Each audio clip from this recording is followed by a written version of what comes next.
ನಿನಗೆ ಚಿಕ್ಕಮ್ಮನ ಮೇಲೆ ಸಿಟ್ಟಿದೆ, ಆ ಸಿಟ್ಟಿಟ್ಕೊಂಡು ದೇವ್ರ ಧ್ಯಾನಕ್ಕೆ ಹೋಗಬೇಡಪ್ಪ. ದೇವ್ರ ಅನುಗ್ರಹ. ಎಂಥ ತಾಯಿ ಅಂತ ಒಳ್ಳೆ ಮಾತು ಹೇಳಿದ್ರಿ.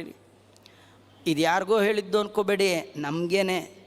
ಈ ಪೂಜೆ ಮಾಡಿ ಅಂತ 10 ಸತಿ ಹೆಂಡ್ತಿ ಹೇಳಿದ್ರೆ ಆ ಗಂಡ ತಮ್ಗೆ ತೊಗೊಂಡು ನೆಲಕ್ಕೆ ಕುಟ್ಟಿ ಸಿಟ್ಟಿಗೆ ಹಾಳಾಗೋಲಿ ಮಾಡಿಬಿಡ್ತೀನಿ, ಸಾಕಾಯಿತು ನಿನ್ನ ಕಾಟ, ಹಾಳಾಗೋಲಿ ಅಂತ ಬೈಕೊಂಡು ದೇವ್ರ ಪೂಜೆಗೆ ಹೋಗ್ತಾನಲ್ಲ, ಅದು ಹೋಗಬೇಡ. ಮಾಮಂಗಲಂ. ಸಿಟ್ಟಿಟ್ಕೊಂಡು ಬೇಡ, ಯಾರ ಮೇಲೂ ದ್ವೇಷ ಮಾಡಬೇಡ. ನಮಗೆ ಯಾರು ಕಂಡ್ರೂ ಆಗಲ್ಲ ರೀ. ನಮಗೆ ಇಲ್ಲಿ ಯಾರ ಮೇಲೂ ದ್ವೇಷ ಮಾಡಬೇಡ ಕೃಷ್ಣ ಹೇಳ್ತಾನೆ. ನಮಗೆ ಎಲ್ಲಾರು ಕಂಡ್ರೂ ದ್ವೇಷ, ಯಾರು ಕಂಡ್ರೂ ಆಗಲ್ಲ.